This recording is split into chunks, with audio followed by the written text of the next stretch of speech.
سے اس مشاعرے کے سلسلے میں ان سے میرا رابطہ ہوا، اور وہ میرے ایک اس لحاظ سے اس وقت سیمی استاد بن چکے ہیں، اور انہوں نے مجھے اس میں بہت کچھ میری رہنمائی بھی کی، مجھے بتایا بھی، اور مجھے تھوڑا تھوڑا ان سے ڈر بھی لگتا ہے۔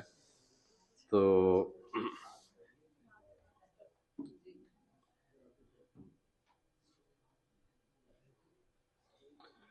وہ آج کے ہمارے مہمان اعزازی بھی ہیں، تو میں اب دعوت کلام دینے جا رہا ہوں ہمارے آج کے جو شاعر ناظم الدین مقبول صاحب۔ آپ ریڈیو، ٹی وی اور سٹیج پروگراموں کے میزبان بھی ہیں، اور میں نے ان کا انٹرویو سن رہا تھا، اس میں میزبان نے یہ بتایا کہ یہ ماشاءاللہ سے اس میں بامسمہ ہے۔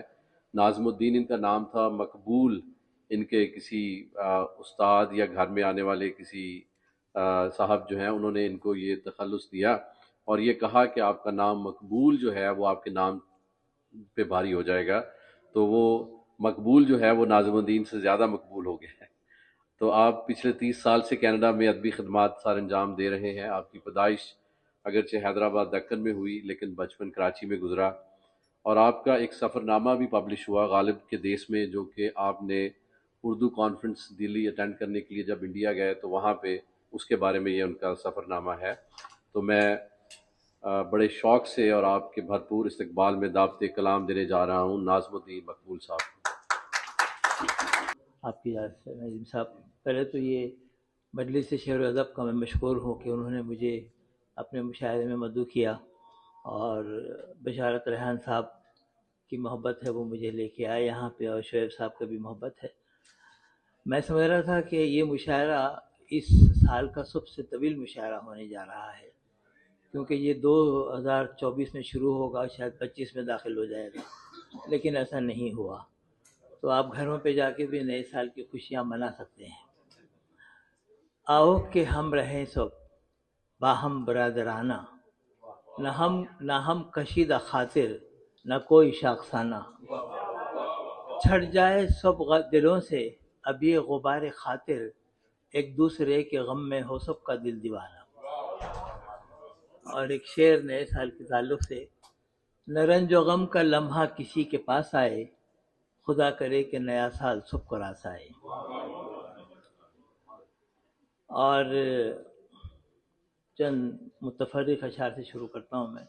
بات اردو کی ہو رہی تھی، تو ایسی مجلسیں بہت اچھی ہوتی ہیں، لیکن اردو کا حساب یہ ہے کہ سب میرے چاہنے والے ہیں، میرا کوئی نہیں، میں بھی شہر میں اردو کی طرح رہتا ہوں۔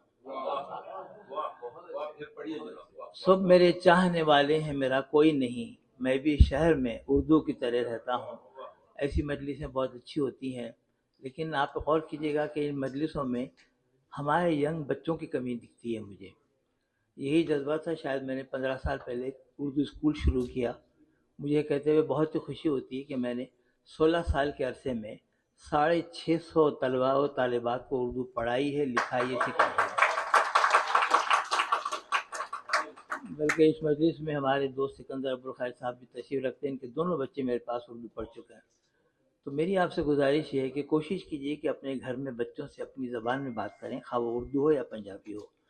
ہم منہ ٹیڑھا کر کے بچوں سے انگریزی میں جو بات کرنے کی کوشش کرتے ہیں ان کی پلے نہیں پڑتی، تو آپ ان سے انگریزی میں بات کر کے ان کے خدا کے لیے ان کی انگریزی نہیں خراب کریں۔ آپ کے بچے آپ سے اچھی انگلش بولتے ہیں، وہ تو کوشش کیجیے گا کہ ایسی مجلسوں میں آپ کے بچے بھی آیا کریں، اور اس سے آپ یہ بھی دیکھیے گا کہ زبان کی حفاظت آپ کی ذمہ داری ہے، کیونکہ آپ کے اجداد کی اندوختہ دولت ہے یہ، آپ تو وارث ہیں اس کے، آپ کی عزت ہے یہ۔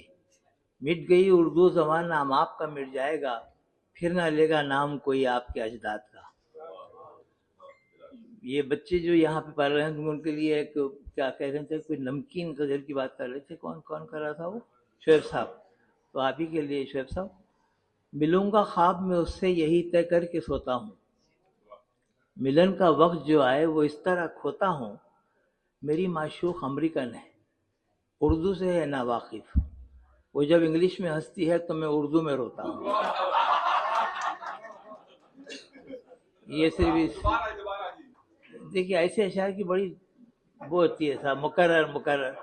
دوسرا سن لیجئے، میں نے جب بیگم سے پوچھا اپنے گھر جانے کے بعد کس طرح رہتی ہو میرے آفس چلے جانے کے بعد، دوستوں پہلے انہوں نے گھور کر دیکھا مجھے، پھر یہ بولی آنسوؤں کو آنکھ میں لانے کے بعد، سانس اطمینان کا بس 2 دفعہ لیتی ہوں میں، آپ کے آنے سے پہلے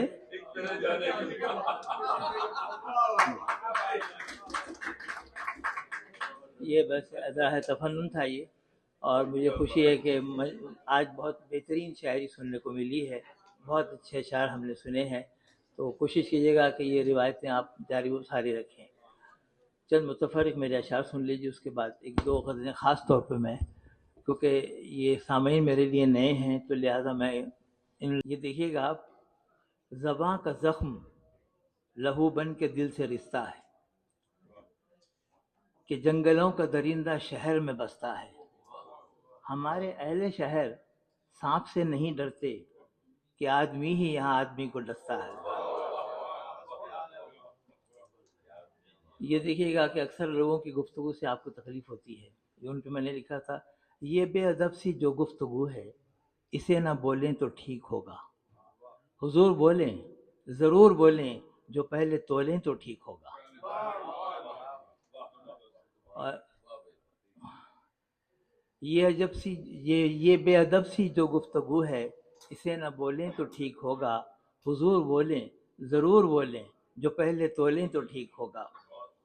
ایک غزل کے 2 شعر تھے اس میں کہ توجہ دیجیے گا، یہاں تو جوہلا بھی خوشامد سے ہے منصب کے مکین، یہاں تو جوہلا بھی خوشامد سے ہے منصب کے مکین، اب خود ہی بیچ کے لگتا ہے کمانا ہے یہاں. اور اب تو پڑھ لیجئے چہروں پہ غموں کے قصے، اب تو پڑھ لیجئے چہروں پہ غموں کے قصے، ہر بشر آج کتابوں کا فسانہ ہے یہاں. ایک غزل جدہ میں رہنے لکھا تھا میں نے، کچھ عجیب سی ایک اس کی وہ تھی بنت، تو اس کے ایک شعر کو احمد فراز صاحب نے 3-4 بار مجھ سے پڑھوایا تھا، وہ سناتا ہوں آپ کو میں. اس کی ترتیب دیکھیے گا کہ جمیل صاحبہ، سکون کی شبنم زمین دل پہ نہیں ہے گرتی یہ المیاں ہے. سکون کی شبنم زمین دل پہ نہیں ہے گرتی یہ المیاں ہے، کہ رہ گزر میں کھڑی ہے وحشت وہی ہے ملتی یہ المیاں ہے. اور یہ وہ شعر ہے جس کو احمد فراز صاحب نے مجھ سے پڑھوایا تھا 3-4 بار. کھرج بھی دوں اس لکیر کو میں جو اس ہتھیلی پہ کرب کی ہے، کھرج بھی دوں اس لکیر کو میں جو اس ہتھیلی پہ کرب کی ہے، میں سے یہ پہم تو کر رہا ہوں نہیں ہے مٹتی یہ المیاں ہے.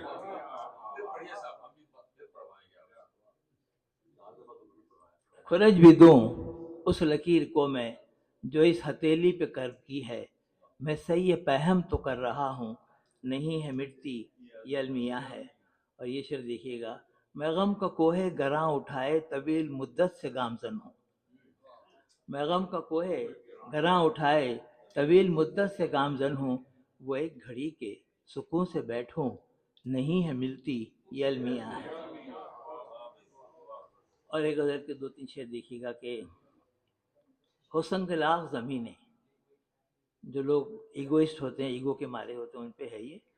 ہو سنگلاخ زمینیں تو آبشار کہاں، اناک پرست قبیلے میں انکسار کہاں، فصیل علم پہ روشن جہالتوں کے چراغ، یہ عہد نو ہے یہاں علم کا وقار کہاں.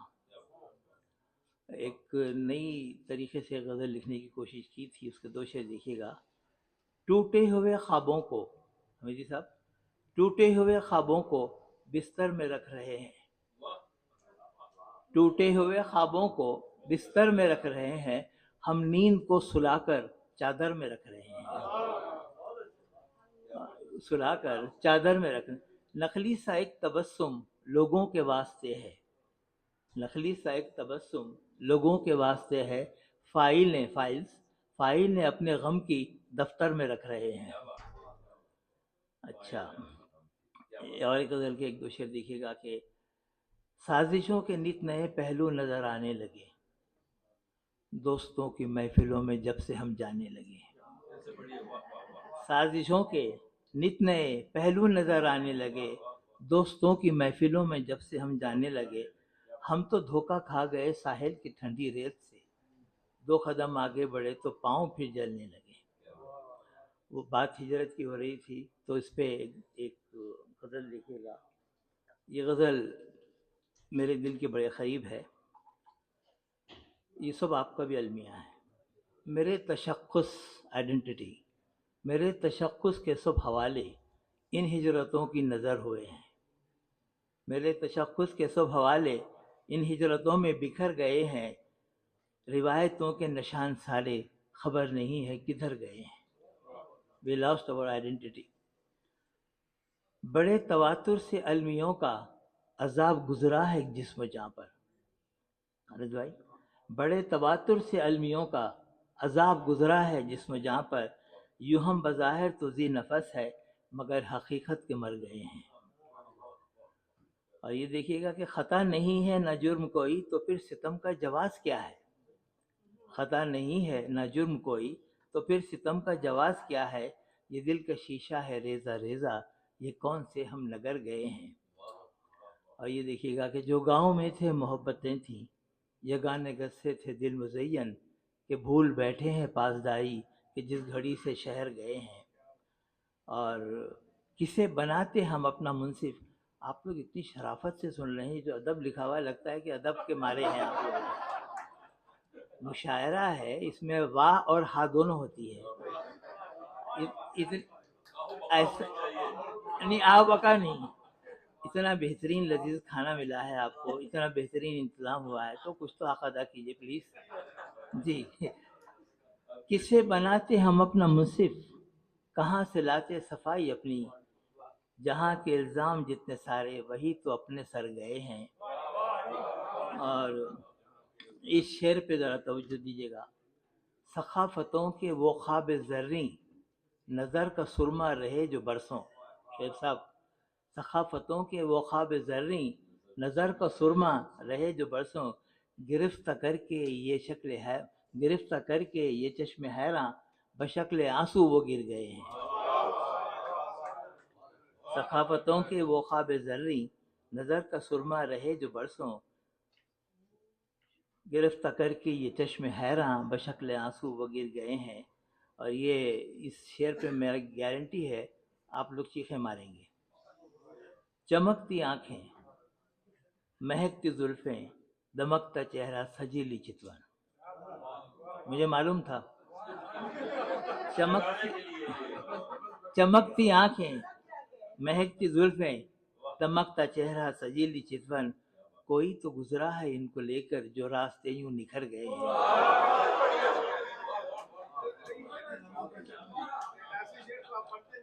جی جی، چمکتی آنکھیں، مہکتی زلفیں، دمکتا چہرہ سجیلی چتون، کوئی تو گزرا ہے ان کو لے کر جو راستے یوں سنور گئے ہیں۔ اور آخر کا شعر ہے کہ ہے استقامت کا فیض مقبول، جو ہم ابھی تلک سرخرو ہیں، یہ دشمنوں نے اڑائی ہوگی کہ ہم کبھی کے بکھر گئے ہیں۔ ایک اور غزل سن لیجیے گا، یہ بھی یقیناً آپ کو بہت پسند آئے گی۔ بڑی تمنا تھی ان سے ہوتی ادھر کی باتیں ادھر کی باتیں، بڑی تمنا تھی ان سے ہوتی ادھر کی باتیں ادھر کی باتیں، نہ پڑھ سکے وہ نہ جان پائے نظر کی باتیں مہر کی باتیں، وہ راہ الفت کی تیز گامی ابھی تلک موجزن ہے دل میں، کبھی ملے تو وہ ہم سنائیں ڈگر کی باتیں نگر کی باتیں۔ اور یہ دیکھیے گا کہ کسیلی یادیں یا کوئی صدمہ بدل کے رکھ دے سراپا اپنا، دل حزین کو سکون بخشیں یہ گھر کی باتیں نگر کی باتیں۔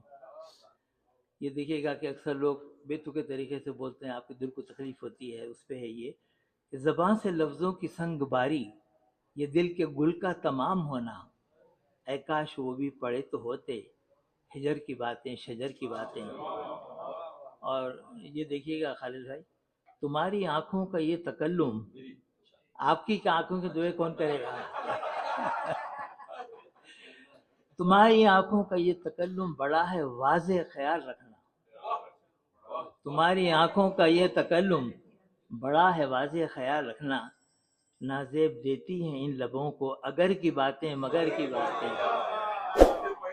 جی. تمہاری آنکھوں کا یہ تکلم بڑا ہے واضح، خیال رکھنا نازیب دیتی ہیں ان لبوں کو اگر کی باتیں مگر کی باتیں. اور اسے دیکھیے گا، توجہ دیجیے گا کہ یہ انحطاط ادب کا عالم، کیونکہ آپ کسی سے بات کیجیے کر ہی نہیں سکتے، فضول باتیں کرتے ہیں جس میں کوئی علمیت ہی نہیں رہتی لوگوں کے پاس. اس پہ ہے یہ کہ انحطاط ادب کا عالم جہل کی مٹی ہے گفتگو میں، کسی سے کوئی کرے تو کیسے ہنر کی باتیں گوہر کی باتیں. اور آخر کا شعر ہے، یہ ظلمتوں کے قصیدہ خواں ہیں اٹھو یہ محفل نہیں مناسب. یہ ظلمتوں کے قصیدہ خواں ہیں اٹھو یہ محفل نہیں مناسب. ہمیشہ مقبول ہم نے کی ہیں گجر کی باتیں سحر کی باتیں.